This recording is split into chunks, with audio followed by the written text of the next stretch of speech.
Hangar 4 stood dressed in ceremony. Flags hung in precise intervals along steel beams. A backdrop bearing the Navy SEAL trident loomed behind the podium. Rows of folding chairs stretched toward the back, filled with officers in dress whites, families in their Sunday best, and a handful of civilians who'd earned invitations through proximity to greatness. At the front, Admiral Rhea Blackwood moved with the kind of energy that bends rooms toward her. 42 years old, trim and commanding in her service dress blues. She worked the crowd with practiced ease. Her remarks sharp enough to draw laughter, warm enough to feel personal. She was midway through a story about resilience when her gaze snagged on a figure at the back, a man in a worn canvas jacket standing beside a teenage girl clutching a cello case. Rhea paused, smiled with surgical precision, and asked the question that would unravel everything. "What was your call sign, hero?" The room rippled with polite laughter. The man looked up slowly. His voice came quiet, deliberate. "Iron Ghost." Silence dropped like a curtain. Several veterans straightened in their seats. Rhea's expression froze for half a breath before she recovered. The dawn air at West Haven Harbor smelled of salt and diesel and honest work. Thorne Merrick moved through the boatyard with the efficiency of a man who'd spent years making every motion count. His hands, scarred and calloused, worked a torque wrench with the kind of precision that spoke to muscle memory older than his current profession. In the corner of the small office attached to the main shed, a folded triangle of stars and stripes rested on a high shelf beside a battered metal box that hadn't been opened in years. Lana appeared in the doorway with 2 mugs of coffee, hers with too much sugar, his black. They didn't need words for this part of the morning. It was their rhythm, built over 16 years of just the two of them. She set his mug on the workbench and pulled a permission slip from her backpack, the paper already creased from a week in her binder. The West Haven High School Orchestra had been invited to perform at the naval base as part of a fundraiser for the arts program. Principal Finch needed $10,000 by June, or the music department would be gutted. The field trip required a parent signature. Thorne scanned the form, his eyes catching on the words naval base and holding there for a fraction too long. Then he reached for a pen and signed with the kind of decisiveness that ended internal debates. That evening, the school held a parent meeting in the cafeteria. Principal Finch stood beneath flickering fluorescent lights and explained the crisis with the weary honesty of an educator who'd fought this fight too many times. The arts program was first on the chopping block. Always was. Adrisha Collins, the school librarian who also assisted with the orchestra, watched Thorne from across the room. She noticed things others missed. The way he stood with his back to the wall. The way his eyes mapped the exits before he Saturday. The way he carried himself with a posture that didn't match his coveralls. Around town, people had started asking questions. Thorne never answered them. He fixed boats, paid his bills on time, showed up to every one of Lana's concerts, and kept his past exactly where it belonged, buried. That night, after Lana went to bed, Thorne stood at the window overlooking the harbor. In the distance, the lights of naval vessels blinked against the dark water. Something in his expression shifted, a tightening around the eyes that Lana would have recognized if she'd been awake. She'd learned over the years that her father avoided anything connected to the military, parades, ceremonies, Veterans Day events. He always had a reason, and she'd stopped asking why. But this was different. This was for her. He'd go to the base, sign the forms, stand in the back, and leave. Simple. The decision felt clean until he remembered that nothing involving his old life had ever been simple. The school bus rolled through the checkpoint at 0800 hours. Thorne had volunteered to chaperone, a decision that surprised Principal Finch and pleased Lana in a way she didn't quite say out loud. As they approached the gate, Thorne walked the other parents through the security process with a fluency that made Adrisha's eyebrows rise slightly. He knew the protocol without asking, moved through the steps like a man who'd done this 1,000 times. Once inside, he didn't need to check the signs to know which direction led to Hangar 4. His internal compass adjusted automatically, and he guided the group with quiet authority that felt both natural and strangely out of place for a small-town boat mechanic. Commander Sable, a trim officer with observant eyes, watched from near the entrance as the civilian group approached. She noticed Thorn immediately, not because he stood out, but because he was trying very hard not to. The way he scanned for exits, the way he positioned himself with clear sightlines, the way he moved. The hangar had been transformed into an exhibition space. Photographs lined the walls, most of them carefully sanitized to remove operational details while still conveying the intensity of the work. Display boards detailed the history of naval special warfare, the selection process, the ethos of teamwork and sacrifice. Near the front, a small stage had been set up for the orchestra.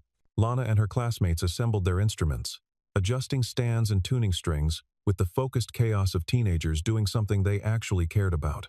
The cello looked almost too large in Lana's hands, but when she drew the bow across the strings during warm-up, the sound that emerged was assured and mature.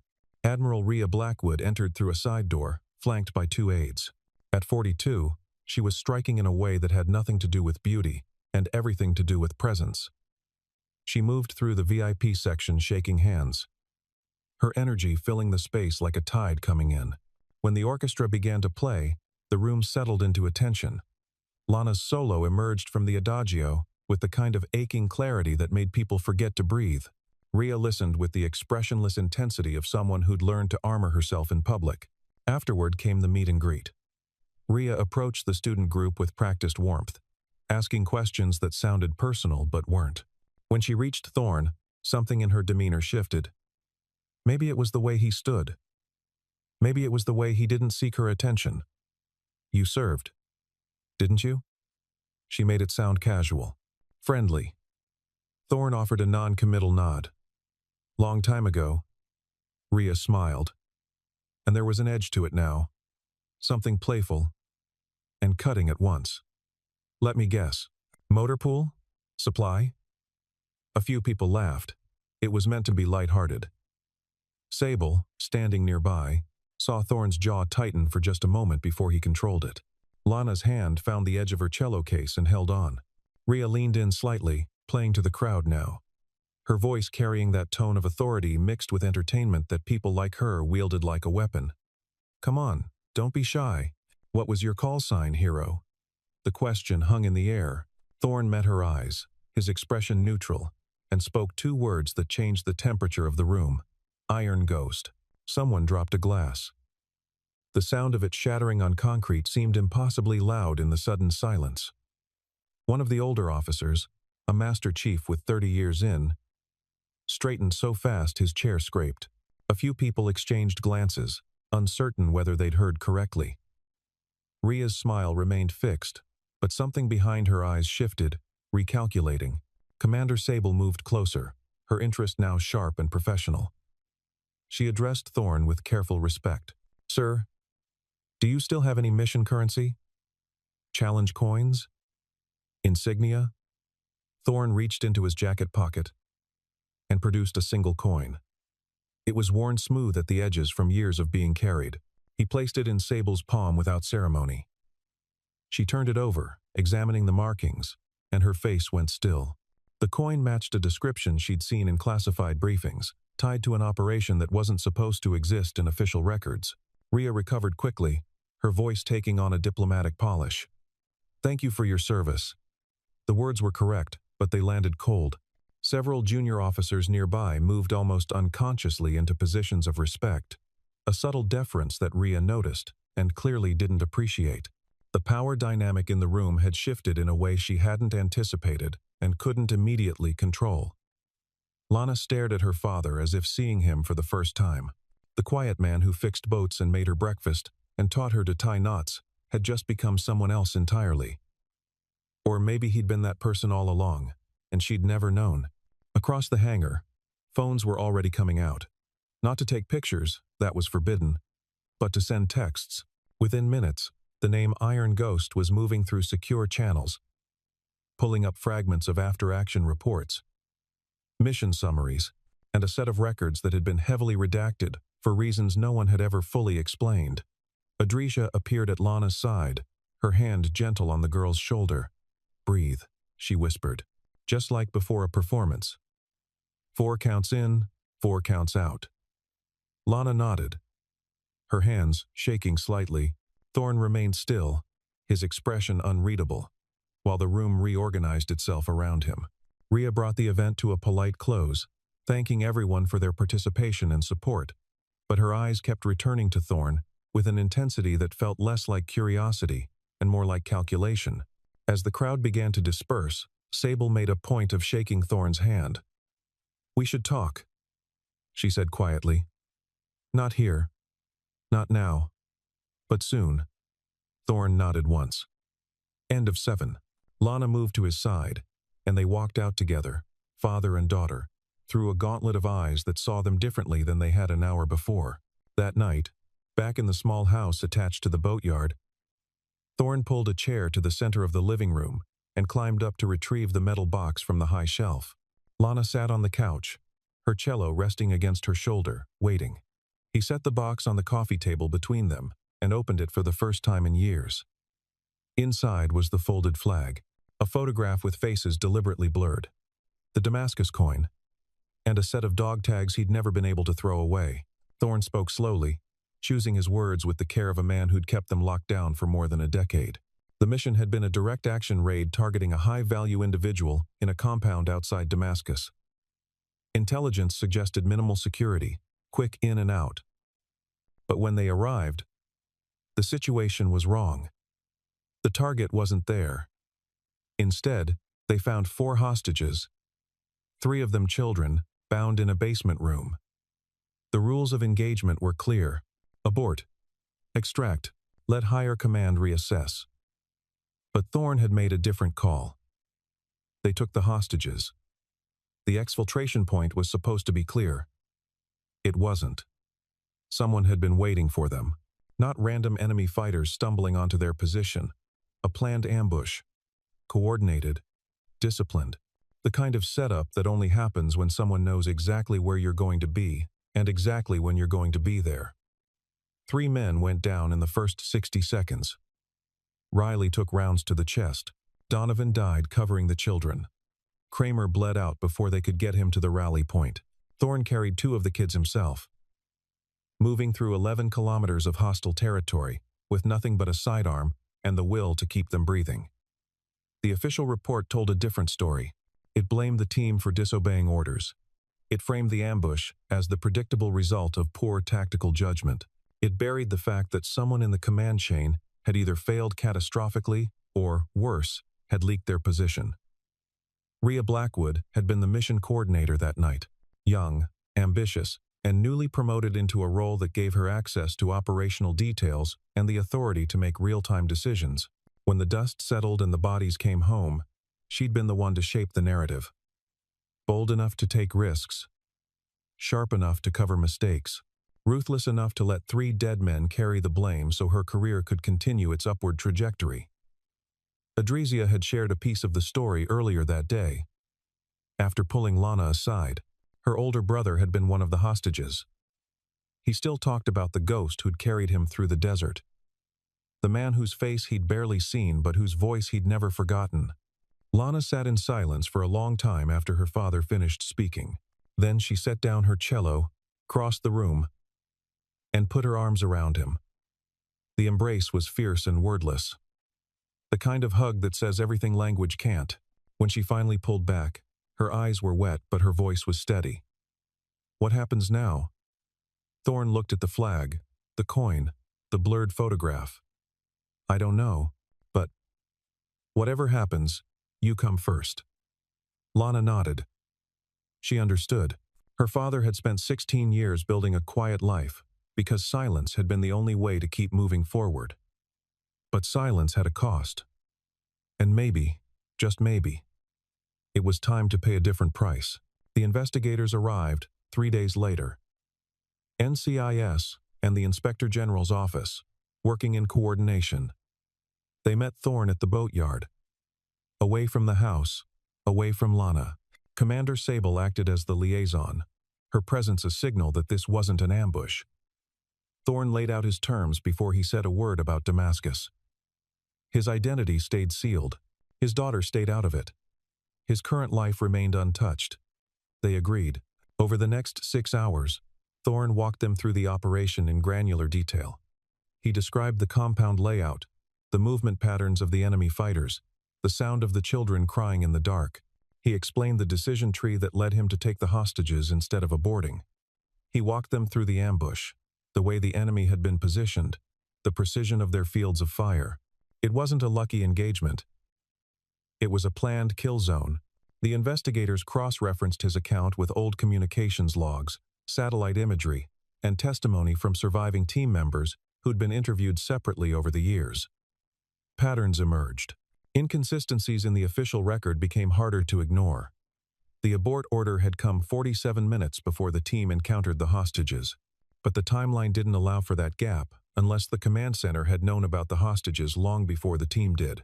Radio intercepts showed breaks in communication at intervals that suggested deliberate signal management rather than technical failure, and the enemy's positioning at the exfiltration point matched a route that had been discussed in a pre-mission briefing. Information that should never have left secure channels. The story broke quietly at first. A military news outlet reported that Admiral Blackwood had been placed on administrative leave pending an internal review.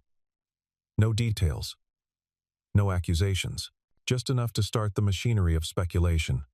Within 48 hours, the base announced a substantial donation to West Haven High School's arts program, a gesture framed as community outreach, but understood by anyone paying attention as something closer to penance. Lana returned to school and tried to keep her head down. It didn't work. Kids asked questions. Teachers looked at her differently. She spent her free periods in the music room, practicing scales until her fingers ached, using the cello as an anchor against the storm. Thorne moved through his days with the heightened awareness of a man who knew he'd become a target. He checked locks. He varied his routes. He installed cameras. The old reflexes came back easily, muscle memory that had never really faded. Adrasia stopped by the boatyard one evening with a thermos of coffee and a bag of sandwiches. She sat on an overturned crate and watched Thorne work for a while before speaking. "My brother wants to meet you. Properly, I mean. He's tried a dozen times to find you over the years." Thorne didn't look up from the engine block he was reassembling. "He doesn't owe me anything. Maybe not. But some ghosts come back so we can understand why we survived." Thorne set down his wrench and finally met her eyes. "I'm not a ghost. I'm just a guy who made a call and got lucky." Adresia smiled, sad and knowing. "No. You're a guy who made a call and carried the weight of it for 16 years. That's not luck. That's something else." She left the thermos and went home. Thorne drank the coffee slowly, watching the sun set over the harbor, and wondered if the weight was finally about to shift. They came on a Saturday morning. Two men, both in their 50s. Both moving with the careful economy of people who'd learned to navigate the world with bodies that didn't work the way they used to. Weston had a carbon fiber prosthetic where his left leg used to be. Archer carried himself with the slight hitch of someone with a fused spine. They stood at the edge of the boatyard, just outside the fence, waiting. Thorne saw them from the office window and knew immediately who they were. He walked out slowly, wiping his hands on a rag, and stopped a few feet away. For a long moment, nobody spoke. Then Weston grinned, the kind of grin that carried 16 years of grief and relief and brotherhood, and said, "Ghost, you stubborn bastard, you're actually alive." They shook hands in silence. Men like them didn't need words for this part. The reunion was equal parts joy and mourning, a strange alchemy of emotions that couldn't be separated cleanly. They talked for hours, not about the mission, not at first. They talked about the years after. Weston's medical discharge, his struggle with painkillers, the marriage that didn't survive, Archer's transition to contracting work, the nightmares that still came some nights, the grandkid who'd just learned to walk. They talked about Riley and Donovan and Kramer, the men who didn't get to grow old, whose families had spent 16 years believing their loved ones died because of bad leadership and reckless decisions. "They deserve better," Weston said quietly. "Their families, I mean. They deserve to know the truth." Archer nodded. "We all do." That afternoon, Commander Sable arrived with an update. The investigation had uncovered communications that placed Rhea Blackwood at the center of the intelligence failure. She'd known the compound was under heavier surveillance than the initial brief suggested. She'd known the exfiltration route had been compromised, and she'd made a calculated decision to proceed anyway, betting that a successful capture of the high-value target would outweigh the risks. When the mission went sideways and men died, she'd shaped the narrative to protect herself and her career trajectory. It was a gamble. A cold, ambitious gamble. And it had worked for 16 years. Lana came home from orchestra practice and found her father sitting at the kitchen table with two strangers and a naval officer. She set down her cello case and listened as they explained what was happening. Her eyes moved between the men, taking in the scars, the weariness, the unspoken bond that connected them.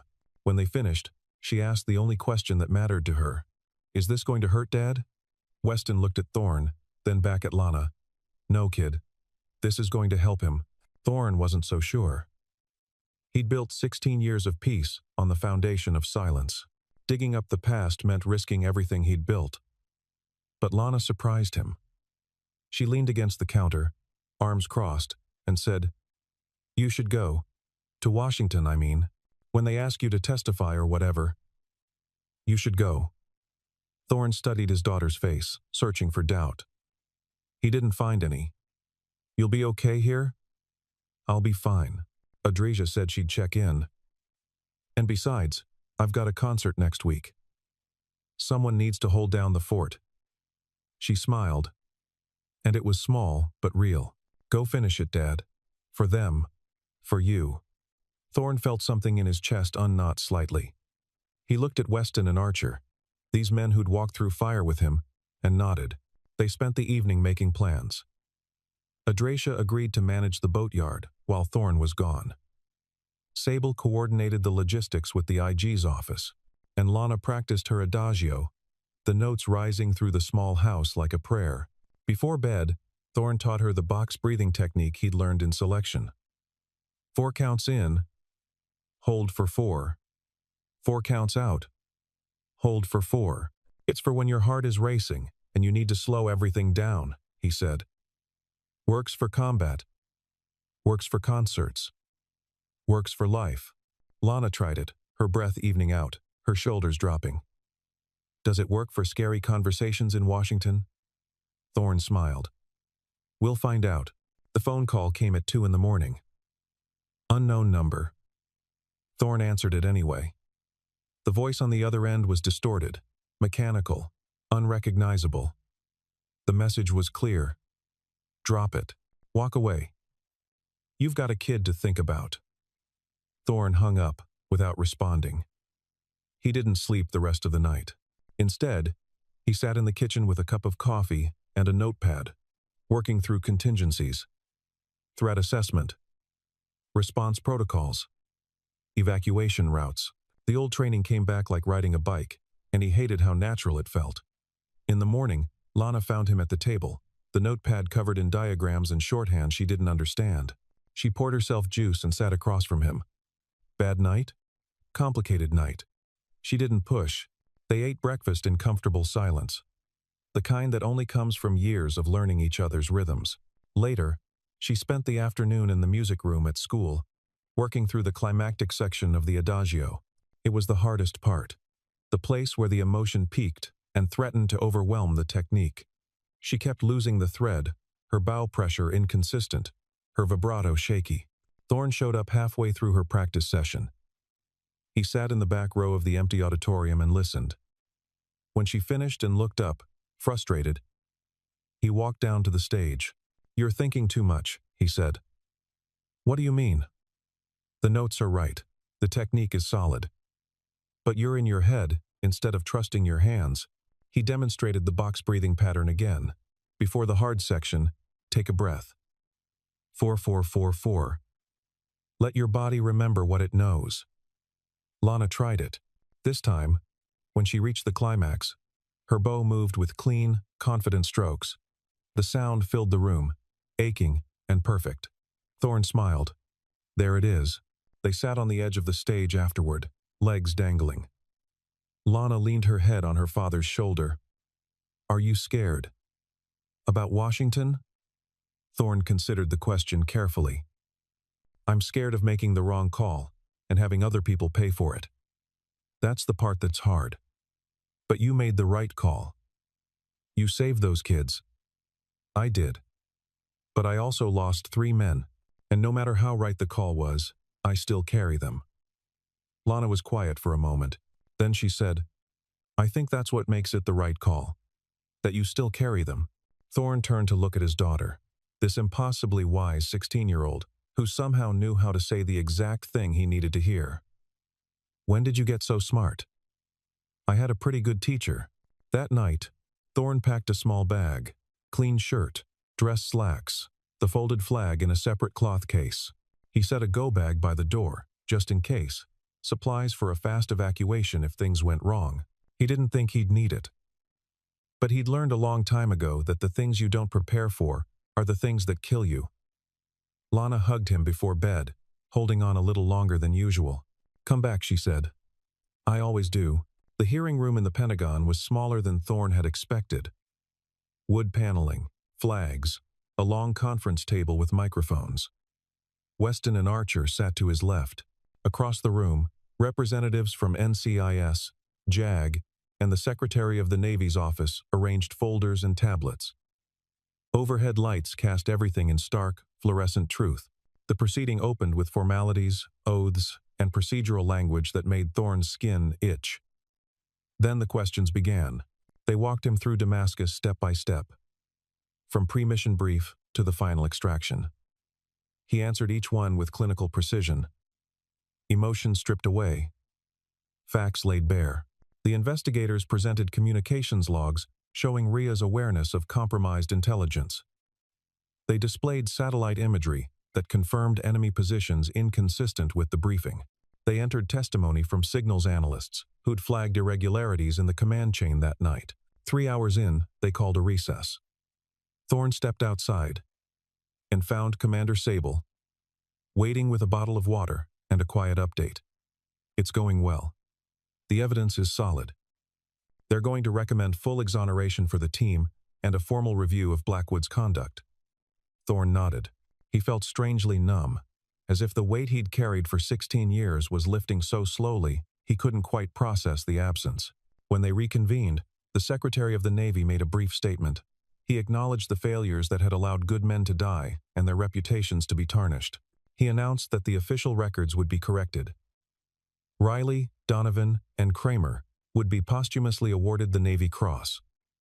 Weston and Archer would have the blemishes removed from their service jackets, and Thomas Everett, call sign Iron Ghost, would be recognized for actions consistent with the highest traditions of naval service.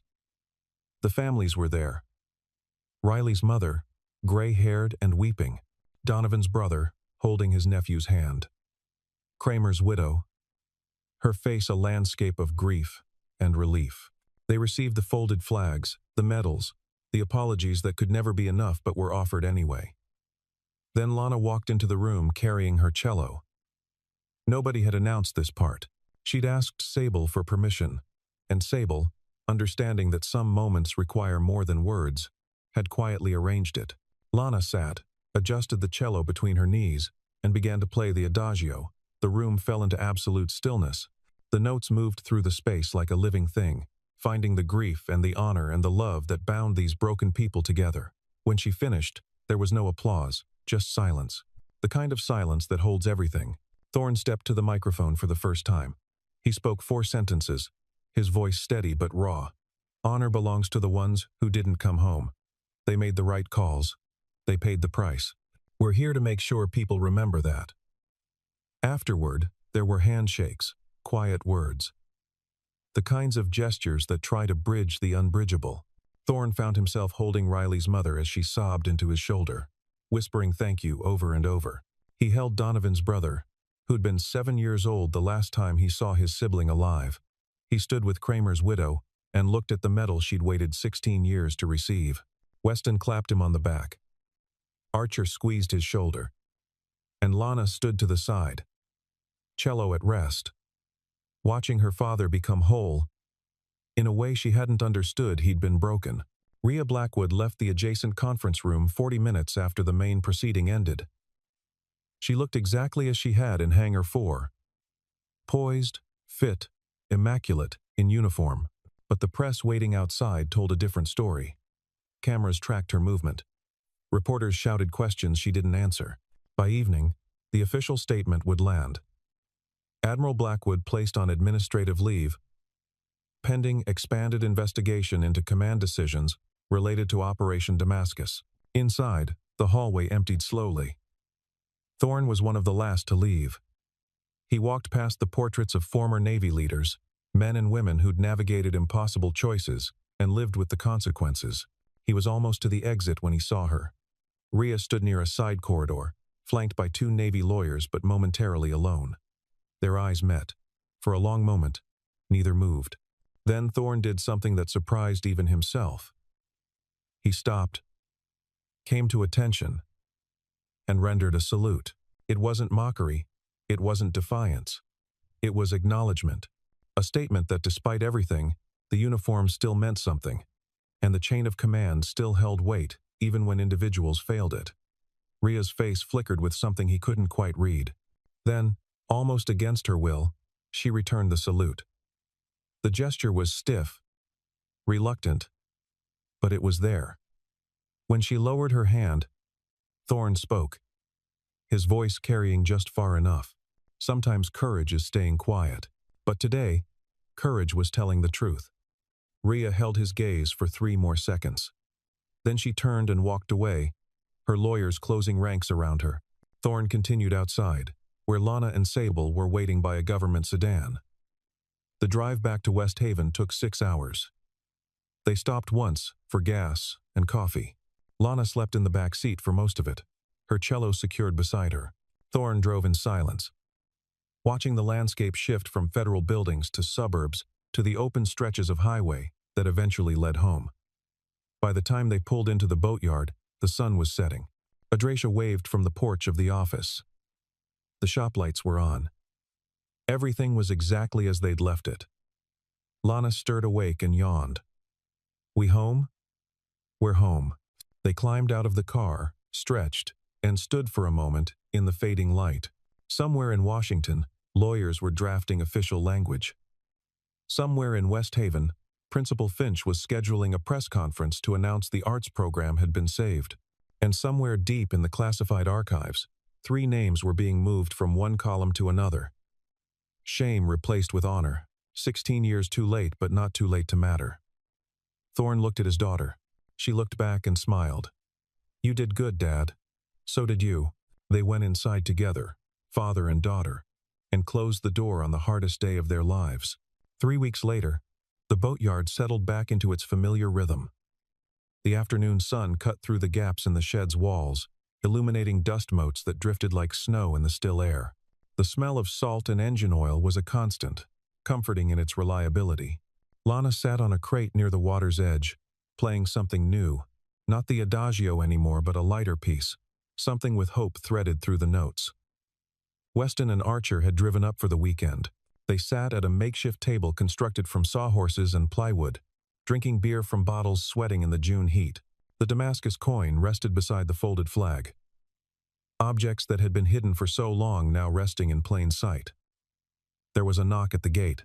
Thorne looked up, tensed for a moment out of habit, then relaxed when he saw who it was. A man in his early 30s, tall and sun-weathered, stood beside a woman and 3 young adults, Adricia's brother. And behind him, the other hostages from that night, no longer children but carrying the memory of childhood terror in the lines around their eyes. They didn't say much at first. The brother stepped forward, extended his hand, and when Thorne took it, pulled him into an embrace that lasted long enough to say everything words couldn't. The woman, who'd been 9 years old when Thorne carried her 11 kilometers through hostile territory, cried quietly. One of the young men, who'd been 6, just stood and stared like he was seeing a myth made flesh. They stayed for an hour. They thanked him, though Thorne kept insisting there was nothing to thank. They met Lana, who was gracious and shy in equal measure. They stood at the water's edge and watched the boats move in and out of the harbor while the sun dropped toward the horizon. Before they left, the brother pressed something into Thorne's hand. A photograph, creased and faded, showing 4 faces, 3 of them children. One of them a young man in fatigues whose features were barely visible in the darkness but whose presence was unmistakable. "We never forgot," the brother said simply. After they left, Commander Sable arrived, out of uniform, carrying a 6-pack and a question. "The Navy wants to know if you'd consider coming back. Consulting. Training. Something low profile. You've still got skills they need." Thorne shook his head, smiling for the first time in what felt like weeks. "I'm good here." "You sure? You could do a lot of good." "I am doing good." He gestured to Lana, to the boatyard, to the quiet life he'd built. "This is where I'm supposed to be." Sable nodded, unsurprised. "Fair enough, but if you ever change your mind, you've got people who'd be glad to have you back." She raised her beer in a toast. To the ghosts who came home. They drank. The sun finally slipped below the harbor, turning the water gold and then copper, and then dark. Lana finished her piece and set the cello aside. She came to stand beside her father, shoulder to shoulder, watching the same horizon. "Think she'll ever apologize?" "Blackwood, I mean." Thorne considered it. "Maybe, but I don't need her to. The truth is out. That's enough." In Washington, Rhea Blackwood sat in a quiet office reviewing her options with lawyers who charged by the hour. Her phone buzzed once, with a message she'd drafted and deleted a dozen times before finally sending. It said only, "Thank you." Thorne saw the message when he checked his phone later that night. He read it twice, thought about responding, then set the phone down and didn't. Some conversations didn't need an answer. The next morning, Thorne woke early and walked down to the water. The first light was just breaking over the harbor, painting everything in shades of gray and gold. He stood at the edge of the pier, hands in his pockets, and thought about Riley and Donovan and Kramer. He thought about the weight of command, the cost of decisions, the price of silence. And for the first time in 16 years, the weight felt lighter. Not gone. It would never be gone. But lighter. Manageable. Lana appeared beside him, 2 mugs of coffee in hand. She passed him one without a word. They stood together, father and daughter, watching the boats begin their slow procession out to sea. "You know what the best part is?" Lana asked. "What's that?" "You don't have to be a ghost anymore." Thorne smiled, really smiled. And it felt like a muscle he'd forgotten he had. "No, I guess I don't." Behind them, the boatyard hummed to life. Weston and Archer loaded gear into Archer's truck, preparing for the drive back to their own lives. Adreja arrived to open the office.